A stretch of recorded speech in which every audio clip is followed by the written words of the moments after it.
Hello बच्चों, atomic structure के इस वीडियो में आज आपका सबसे इम्पोर्टेंट पार्ट होने वाला है, जिसमें हम लोग bore theory for hydrogen atom, bore theory for hydrogen like atom और बहुत सारे न्यूमेरिकल्स को कवर करने वाले हैं, जिसका संबंध हमारे इलेक्ट्रॉन के रिवॉल्विंग के वेलोसिटी से, रेडियस से, एनर्जी से होती है।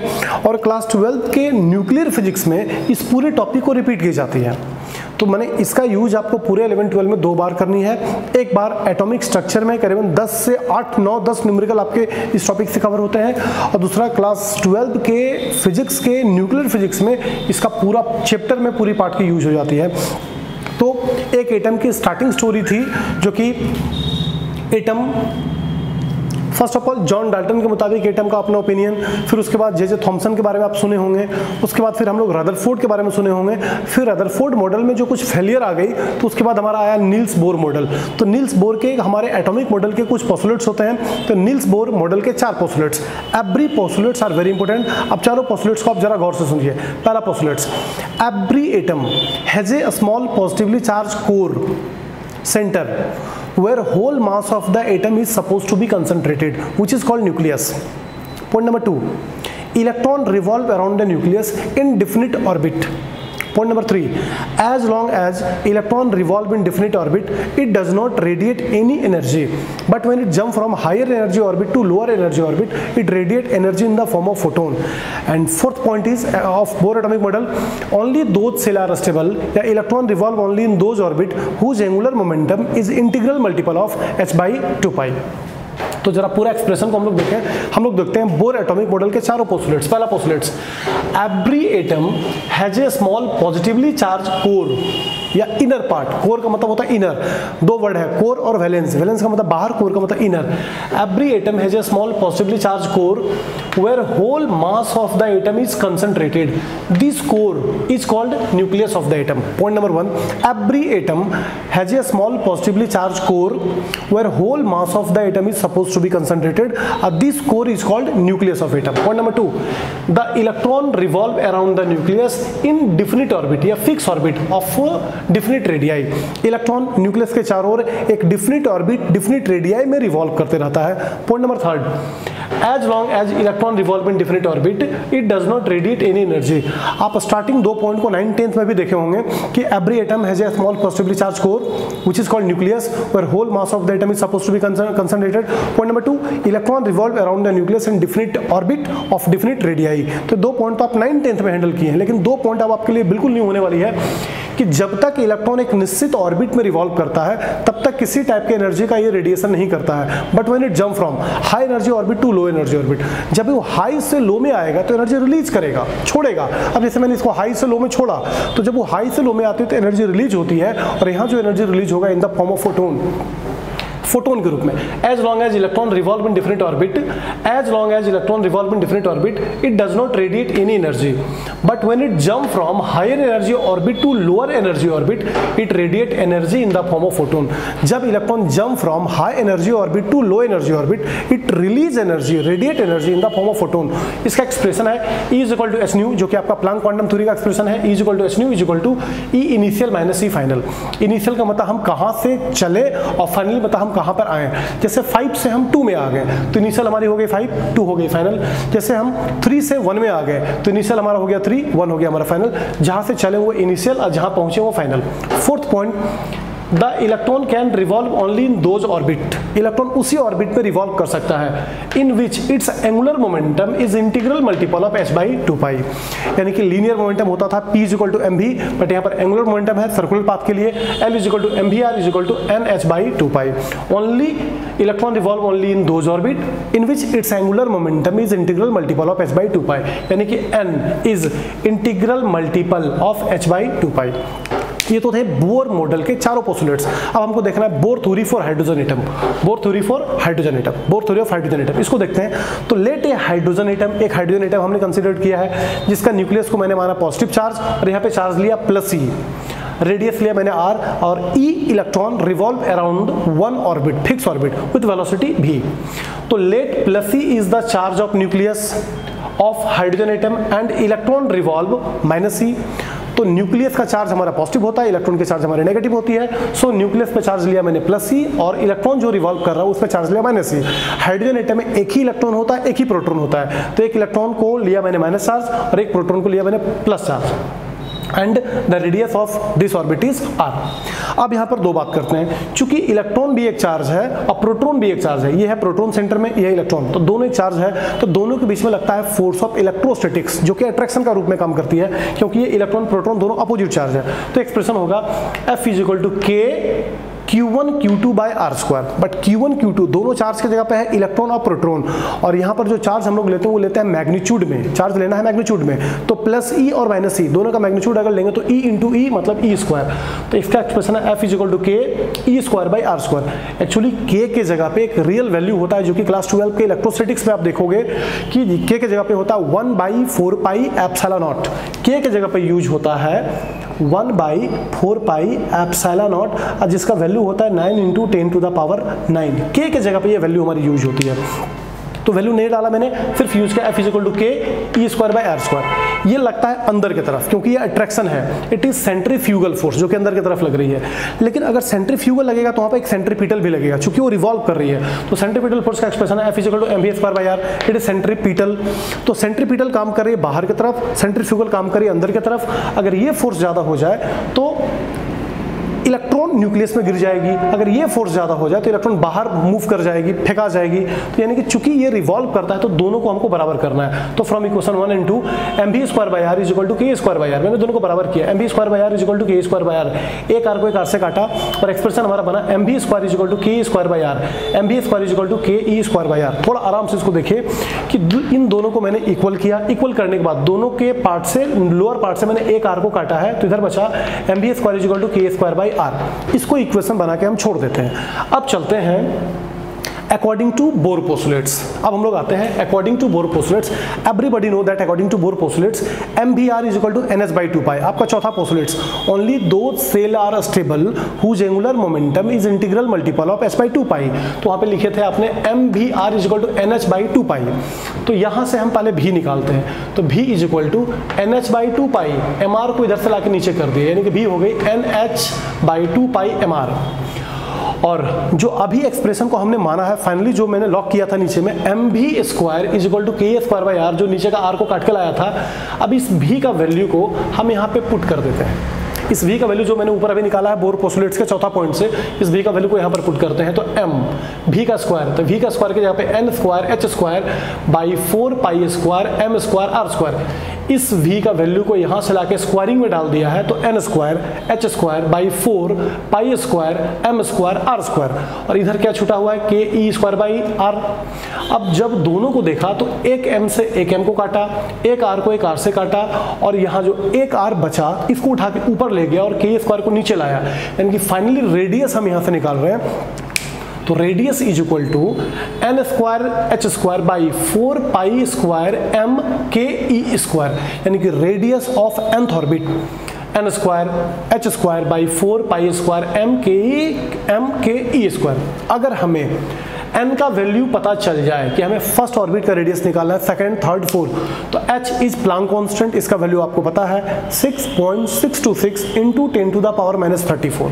4 का मतलब 4, पाई का मतलब 3.14, मास ऑफ इलेक्ट्रॉन 9.1 × 10⁻31, और k एक इलेक्ट्रोस्टैटिक कांस्टेंट जिसका वैल्यू मैंने आपको बताया था 9 × 10⁻9, और इलेक्ट्रॉनिक चार्ज का वैल्यू आपको पता है 1.6 × 10⁻19। सबका वैल्यू को रख देंगे, हम रेडियस उस ऑर्बिट का निकाल सकते हैं।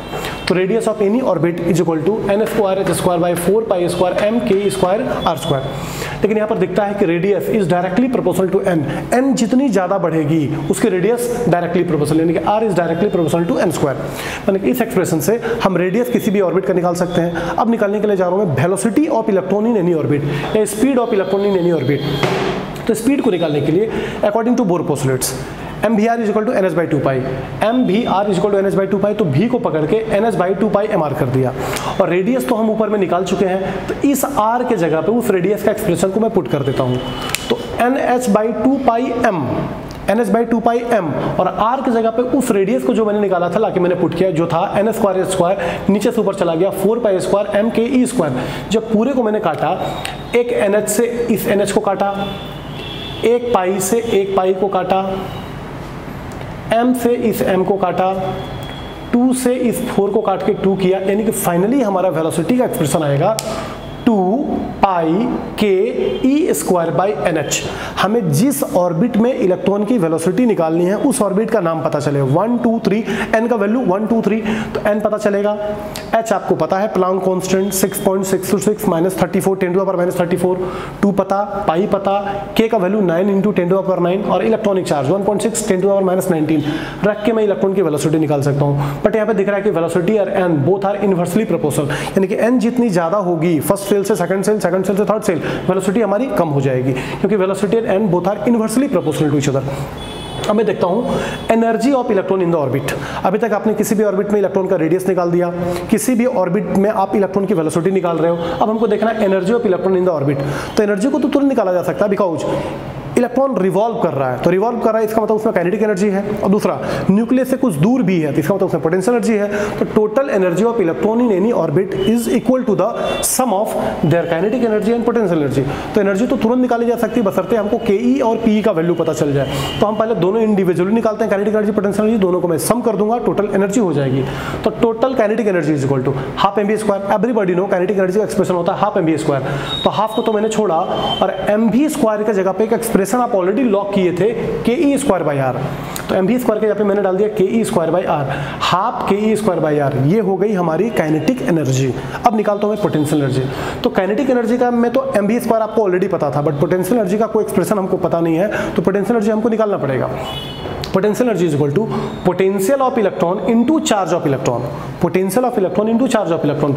अब पोटेंशियल ऑफ इलेक्ट्रॉन, अब इलेक्ट्रोस्टेट्स में क्लास 12 के इलेक्ट्रोस्टेट्स में पोटेंशियल का एक रिलेशन होता है, V इज इक्वल टू के क्यू बाई आर, और के हमारा वही है इलेक्ट्रोस्टैटिक कांस्टेंट जिसका वैल्यू है 9 इंटू 10⁹, जबकि Q के जगह पे इलेक्ट्रॉन चार्ज का काम कर रहा है और R है, तो मैंने V के जगह पे रखा है पोटेंशियल ऑफ इलेक्ट्रॉन की जगह पे के ई बाई आर, Q के जगह पे E into charge of electron की जगह पे माइनस E। जब दोनों को मल्टीप्लाई किया तो आ गया माइनस के ई स्क्वायर बाई आर। ये हो गई हमारी पोटेंशियल एनर्जी। अब काइनेटिक एनर्जी मेरा तैयार है, पोटेंशियल एनर्जी मेरा तैयार है। अब दोनों को हम सम करते हैं। जब दोनों को हम सम करते हैं तो total energy is equal to K E plus P. तो काइनेटिक एनर्जी था हमारा half K E square by R, और पोटेंशियल एनर्जी हम लाए थे माइनस के ई स्क्वायर बाई आर। अब देखते हैं कि 1 है माइनस में, हाफ है प्लस में, ये बचेगा हमारा माइनस हाफ, तो minus half K E square by are. ये तो हमारी टोटल एनर्जी हो गई। बट रेडियस का जो रिलेशन हम निकाले हैं उस रेडियस को मैं पुट कर रहा हूँ, तो रेडियस का रिलेशन नीचे पुट करना है, तो N square H square into बाकी ऊपर जो हमारा गया 4 पाई स्क्वायर एम के ई स्क्वायर। जब पूरे को मैंने सॉल्व किया, इस 2 से इस 4 को काटा तो हमारा एक्सप्रेशन आ गया minus 2 pi square K square M E 4 by N square H square. But यहाँ पर देखना है कि अगर किसी भी ऑर्बिट में हमें इलेक्ट्रॉन की एनर्जी निकालनी है तो ये कैलकुलेशन बहुत टफ होने वाला है। 2 का वैल्यू 2, पाई का वैल्यू आप डाल दिए 3.14, बट स्क्वायर करना है। के का वैल्यू 9 इंटू 10⁹, बट आपको स्क्वायर करना है। एम का वैल्यू 9.1 इंटू 10⁻31, और इलेक्ट्रॉनिक चार्ज 1.6 इंटू 10⁻19, इसका 4 टाइम्स करना है। प्लांक कांस्टेंट का स्क्वायर करना है 6.626 इंटू 10⁻34। ये इतना बड़ा कैलकुलेशन से एनर्जी निकाल पाना ये पॉसिबल नहीं था। तो ये प्रॉब्लम को डील करने के लिए रीडबर्ग नाम का एक साइंटिस्ट इसको सिंप्लीफाई किया। उन्होंने क्या किया, इस एनर्जी के फुल एक्सप्रेशन में CH से इनटू और CH से मल्टीप्लाई करवाएं, जहां C है वेलोसिटी ऑफ लाइट, H है प्लांक कांस्टेंट। मल्टीप्लाई करवाने के बाद अब नीचे वाला पोर्शन से n स्क्वायर को बाहर निकाल के CH को अंदर डाल दिए, तो नीचे हो गया CH3, और ऊपर का पूरा पोर्शन हमारा यही है 2 pi square K square M E square.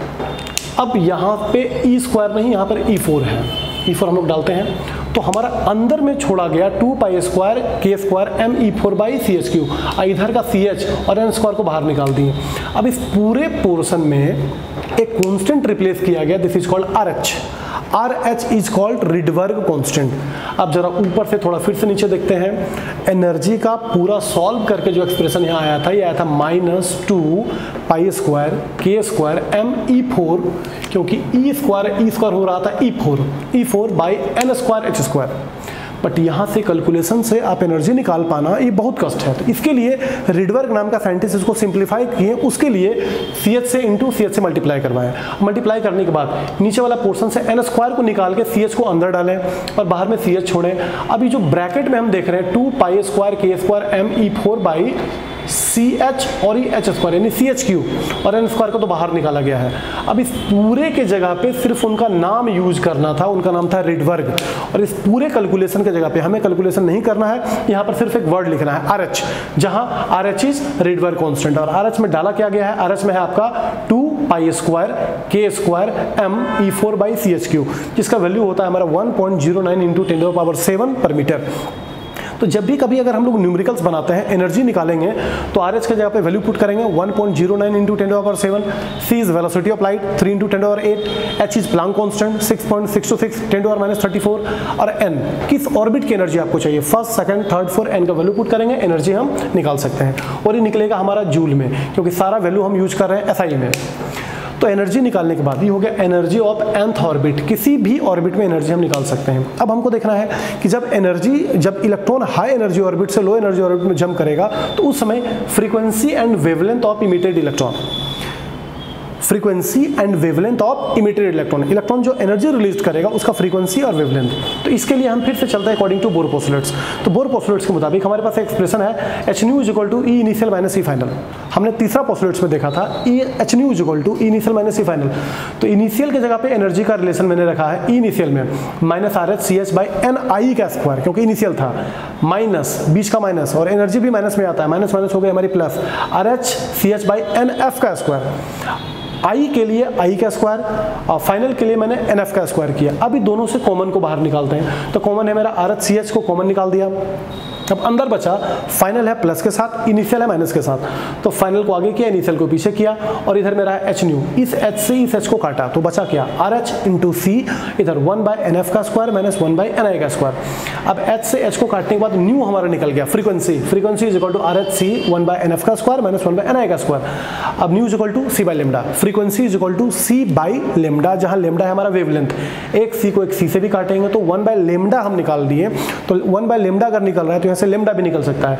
तो 1 by lambda is equal to RH into 1 by NF का स्क्वायर माइनस 1 बाय NI का स्क्वायर। और 1 by lambda is equal to wave number, 1 by lambda is equal to wave number, 1 by lambda is equal to wave number. तो जब 1 by lambda निकल गया तो this is wave number का expression, RH into 1 by NF का square minus 1 by NI का square. अब यहाँ पे चलता हूँ मैं, very important topic, hydrogen spectrum. When electron jump from higher energy orbit to lower energy orbit in hydrogen atom, the radiation of particular wavelength or frequency is emitted. This radiation is called spectral lines. एक बार जरा इसको देखते हैं। When electron jump from higher energy orbit to lower energy orbit in hydrogen atom, when electron jump from higher energy orbit to lower energy orbit in hydrogen atom, the radiation of particular wavelength or frequency is emitted. This radiation is called spectral lines. अब यहाँ पे कुछ lines आपको draw कर रहा हूँ मैं। n is equal to 1, n is equal to 2, n is equal to 3, n is equal to 4, n is equal to 5, n is equal to 6, n is equal to 7 and infinity। अगर electron high energy orbit से लो energy orbit में jump करता है, अगर किसी भी high से first orbit में आए, 7 से 1 में आए, 6 से 1 में आए, 5 से आए, 3 से आए, 2 से आए, 1 2 से आए, किसी से आए, बट फर्स्ट ऑर्बिट में अगर जंप करे तो it undergo a series called Lyman series. But किसी भी हाई से अगर 2 में आए, और 2 में आए तो हाई से आए, 3 से आए, 4 से आए, 5 से आए, 6 से आए, कहीं से आए, बट अगर 2 में आए, सेकंड ऑर्बिट में आए, तो it undergo a series called Balmer series. किसी से भी अगर थर्ड में आए तो पासन सीरीज, किसी से भी अगर 4 में आए तो ब्रैकेट सीरीज, और किसी से भी 5 में आए तो फुन सीरीज। अब यहाँ पे देखते हैं कि n इज इक्वल टू 1 में अगर एनर्जी हम निकालें तो निकलेगा माइनस 13.6 इलेक्ट्रॉन वोल्ट। ये एनर्जी मैं आपको दिखाता हूँ, एनर्जी हम लाए कहाँ से, एनर्जी का एक्सप्रेशन तो आपके पास यहाँ पर है, गौर करके देखिए। RH का वैल्यू को हम डाल रहे हैं 1.09 into 10 to the power 7, C का वैल्यू को डाल रहे हैं 3 into 10 to the power 8, Planck constant का वैल्यू डाल रहे हैं 6.626 into 10 to the minus 34। n को छोड़ देते हैं। अगर मैं सॉल्व करता हूं तो ये आएगा minus 21.6 by n square into 10 to the power minus 19, but ये आएगा जूल में, ये आएगा जूल में। -21.6 इंटू 10⁻⁻19 n स्क्वायर, बट ये आएगा किसमें, जूल में। अब जूल को इलेक्ट्रॉन वोल्ट में आप कन्वर्ट कर सकते हो। अगर मैं इसको 1.6 इंटू 10⁻19 से डिवाइड कर दूँ तो 19 को डिवाइड करूँगा तो 19 कटेगा और 1.6 बना देगा मेरा 13.6, यानी कि और n इज इक्वल टू 1। तो फर्स्ट ऑर्बिट का जो एनर्जी हो रहा है -13.6 इलेक्ट्रॉन वोल्ट, और सेकंड ऑर्बिट की एनर्जी होगी -3.4, यानी कि गैप काफ़ी ज़्यादा है। सेकंड का है -3.4 और थर्ड का है -1.5, गैप थोड़ी घटी। फिर थर्ड का है -1.4, फिर है -0.85, गैप और थोड़ी घटी। तो धीरे धीरे गैप हमारी छोटी होती जा रही है। तो यहां पर एक सीरीज गई, लेमान, बाल्मर, पासन, ब्रैकेट, फुंड। किसी भी हाई से फर्स्ट में लेमान, किसी भी हाई से सेकंड में बाल्मर, किसी भी हाई से थर्ड में पासन, किसी भी हाई से 4 में ब्रैकेट, किसी भी हाई से 5th में फुंड सीरीज। अगर लेमान सीरीज में आता है तो it undergo a region which is invisible, ये अल्ट्रावायलेट रीजन। लेमान सिर्फ अल्ट्रावायलेट रीजन में है, बाल्मर विजिबल रीजन में है, बट इसको ऊपर तीनों पासन, ब्रैकेट और फुंड तीनों इंफ्रारेड रीजन में। कुछ रीजन हमको याद रखना है कि लेमान जाता है अल्ट्रावायलेट में, बाल्मर जाता है विजिबल में, बट इसके अलावा पासन, ब्रैकेट, फुंड तीनों जाती है हमारी इंफ्रारेड रीजन में। अब अभी आपने जो एनर्जी निकाला, जो आपने वेलोसिटी देखा, आपने जो रेडियस देखा, ये सारे थे हाइड्रोजन एटम के। बट कुछ बात होते हैं हाइड्रोजन लाइक एटम, ये तो सारे बात था हाइड्रोजन एटम का। अब देखते हैं hydrogen like atom. What is hydrogen like atom? He के ऊपर 1+, हीलियम का एटॉमिक नंबर 2, 1+ अगर हो गई तो एक इलेक्ट्रॉन निकल गया, तो it is hydrogen like, not hydrogen, it is hydrogen like. Lithium का एटॉमिक नंबर 3, अब इसमें 2+ कर दे तो 1 बचेगा, it is hydrogen like. Beryllium का एटॉमिक नंबर 4, 3+ कर दिया तो 1 बचेगा, तो सबका इलेक्ट्रॉन 1-1 हो गई हाइड्रोजन के जैसा, so it is hydrogen like. तो ये सारा रिलेशन आपका हाइड्रोजन का है। तो हाइड्रोजन लाइक के लिए हम क्या करते हैं, radius of nth orbit of hydrogen like atom are radius of nth orbit for hydrogen atom by Z. अगर ये रिलेशन हम रखते हैं तो हमको हाइड्रोजन एटम और हाइड्रोजन लाइक दोनों एटम में काम करेगी। अगर मैं काम हाइड्रोजन के लिए करूंगा तो Z is atomic number, Z is atomic number, तो Z का वैल्यू को हम कर देंगे 1, तो ये हमारा हो जाएगा Rn इंटू Z, यानी कि radius of hydrogen atom. But अगर हीलियम के लिए मैं काम करूंगा तो Z का वैल्यू 2, लिथियम के लिए काम करूंगा तो Z का वैल्यू 3 और बेरिलियम के काम करूंगा तो Z का वैल्यू 4। खाली ये याद रखना है कि रेडियस ऑफ हाइड्रोजन एटम में बाई Z है, और हाइड्रोजन के लिए काम करेंगे तो Z का वैल्यू 1, और अगर हीलियम, लिथियम, बेरिलियम के लिए काम करेंगे तो Z का वैल्यू 2, 3, 4 हो जाएगी। वेलोसिटी आप निकाले हैं, तो अभी तो आप निकाले हाइड्रोजन एटम के लिए, बट यहाँ पर इंटू Z है, तो अगर हाइड्रोजन के लिए काम करेंगे तो Z का वैल्यू अपने आप हमारी 1 हो जाएगी, लेकिन अगर हीलियम के लिए काम करेंगे तो 2 होगी, लिथियम के लिए 3 होगी, बेरिलियम के लिए 4 होगी। तो रेडियस में Z डिवाइड में है, वेलोसिटी में Z इंटू में है, जबकि एनर्जी में Z स्क्वायर है। अगर हाइड्रोजन के लिए काम करते हैं तो हाइड्रोजन का एटॉमिक नंबर 1, तो 1 का स्क्वायर होगा तो हमारा वही एनर्जी बचेगा। लेकिन अगर हीलियम के लिए काम करेंगे तो 2 का स्क्वायर, लिथियम के लिए काम करेंगे तो 3 का स्क्वायर। तो अगर ये फॉर्मूला को माइंड में हम रखते हैं तो हमारा दोनों काम होता है, हाइड्रोजन एटम के लिए भी, हाइड्रोजन लाइक एटम के लिए भी। लेकिन अगर हम Z के साथ रिलेशन हम नहीं लाएं तो हीलियम के लिए हमको Z पुट कहाँ करना होगा, क्योंकि हीलियम का तो Z 2 होगा, माना कि हाइड्रोजन का Z 1 है, तो हम मिटा भी दें तो इफेक्ट हमारी नहीं पड़ेगी। लेकिन हीलियम के लिए Z का वैल्यू यहाँ पर 2 पुट करना है, हीलियम के लिए यहाँ 2 पुट करना है, हीलियम के लिए यहाँ 2 पुट करना है, लिथियम के लिए 3 पुट करना है, अब बेरिलियम के लिए हमको 4 पुट करना है। तो ये रिलेशन वेरी इंपॉर्टेंट, थोड़ा इसको नजर में बसाइए कि ये रिलेशन रखने से हाइड्रोजन एटम, हाइड्रोजन लाइक दोनों एटम के लिए हमारी काम हो जाती है। अब कुछ एनर्जी का काम करता हूँ, जो कि मैं आपको इलेक्ट्रॉन वोल्ट और जूल में एनर्जी दिखाया था। एनर्जी का रिलेशन आपके पास ऑलरेडी प्रूफ क्या है, -RH/CS/n²। अगर मैं सबका वैल्यू डालता हूँ, RH का वैल्यू माइनस है already 1.09 into 10⁻⁷, velocity applied 3 into 10⁻⁸, Planck constant 6.626 -34/n²। जब सबको डालकर सॉल्व किया तो this is -21.6 into 10⁻⁹ n² in joule, it is in joule format. But इसको इलेक्ट्रॉन वोल्ट में कन्वर्ट करने के लिए इसी डाटा को मैंने 1.6 इंटू 10⁻⁹ से डिवाइड किया, तो ये कटा, और जब इसको डिवाइड मारा तो आ गया -13.6 n² इलेक्ट्रॉन वोल्ट। तो ये एनर्जी है इलेक्ट्रॉन वोल्ट में, ये एनर्जी है जूल में, ये एनर्जी का हमारा फॉर्मूला है। अब यहाँ पर लेमान, बाल्मर, पासन, ब्रैकेट, किसी के लिए अगर पर्सनली हमको फ्रीक्वेंसी या वेवलेंथ या वेव नंबर लिखना हुआ तो फ्रीक्वेंसी का जो रिलेशन आप यहाँ से प्रूफ किए थे, frequency is equal to RHC 1/NF का स्क्वायर माइनस 1/NI का स्क्वायर, इसी रिलेशन को मैं उठा के ला रहा हूँ। Frequency is equal to RH Rydberg constant into C 1/NF का स्क्वायर माइनस 1/NI का स्क्वायर। अगर मैं लेमान के लिए लिखता हूँ तो लेमान में हमको फाइनली आना किस में है, फर्स्ट में, तो फाइनल जो है n/NF का स्क्वायर, इसको किया 1, और आना कहाँ है, कहाँ से है, तो आना अगर 1 में है तो इनिशियल करना होगा 2 से, 3 से, 4 से, 5 से, 6 से, तो NI के जगह पे मे बी 2, 3, 4, 5, 6, यही काम अगर बाल्मर के लिए करें, फॉर्मूला मैं ही उठा रहा हूँ, RH को मैं छोड़ दे रहा हूँ, वैल्यू आप पुट करेंगे, लेकिन बाल्मर में हमको फाइनली कहाँ आना है, सेकंड में, और आना कहाँ से है, तो सब सेकंड में आना है, तो आई का वैल्यू 3, 4, 5, 6 हो सकता है। पासन के लिए आना कहाँ है, 3 में, तो फाइनली को मैंने 3 किया है, और 3 में जब आना है तो कहाँ से, ऊपर से, तो 4, 5, 6 ni का वैल्यू हो सकता है। ब्रैकेट में आना है 4 में, फुंड में आना है 5 में, और जब 5 में आना है तो स्टार्ट 6, 7 से करना है, 4 में आना है तो स्टार्ट हमको 5, 6 से करना है, 3 में आना है तो इनिशियल हमको 4, 5 से करना है। मतलब जिसमें आना है आपको उसके एक ऊपर से जंप करना होगा, क्योंकि इलेक्ट्रॉन जंप होता है हाई टू लो। तो 1 में आ रहे हैं तो मे बी 2, 3 से, 2 में आ रहे हैं तो मे बी 3, 4 से, अगर 3 में आ रहे हैं तो मे बी 4, 5 से, अगर 4 में आ रहे हैं तो मे बी 5, 6 से, अगर 5 में आ रहे हैं तो मे बी 6, 7 से। तो ये पूरी पार्ट क्लास 11th में कोई भी टीचर स्कूल वाले इसको प्रूफ आपको नहीं करेंगे। क्लास 12 में आपको फिजिक्स के टीचर इसको प्रूफ करते हुए नजर आएंगे, लेकिन क्लास 11th में कम से कम 10 न्यूमेरिकल ऐसे हैं जिसका संबंध हाइड्रोजन एटम और हाइड्रोजन लाइक एटम से है। तो रेडियस का रिलेशन हाइड्रोजन के लिए, वेलोसिटी का रिलेशन हाइड्रोजन के लिए, एनर्जी का रिलेशन हाइड्रोजन के लिए। क्वेश्चन हाइड्रोजन एटम का है कि हाइड्रोजन लाइक एटम का है, तो उसको इससे हैंडल करेंगे। किसी ऑर्बिट से किसी ऑर्बिट में आती है तो फ्रीक्वेंसी क्या होगा, वेव नंबर क्या होगा, वेवलेंथ क्या होगा, और ये हमारा क्या बोलता है, लेमान सीरीज, बाल्मर सीरीज, पासन सीरीज, ब्रैकेट सीरीज, फुंड सीरीज। किसी भी हाई से फर्स्ट में, किसी भी हाई से सेकंड में, किसी भी हाई से थर्ड में, किसी भी हाई से 4 में, किसी भी हाई से 5 में। सिर्फ लेमान गया अल्ट्रावायलेट में, जबकि बाल्मर गया विजिबल में। बाकी ऊपर के तीनों रीजन हमारे इंफ्रारेड रीजन के। तो एक बार इसको नोट्स बना के आप इसके न्यूमेरिकल्स का रिवीजन करेंगे। एक वीडियो में इसका कुछ न्यूमेरिकल्स बनाता हूँ। ठीक, मिलता हूँ नेक्स्ट वीडियो में। Thank you.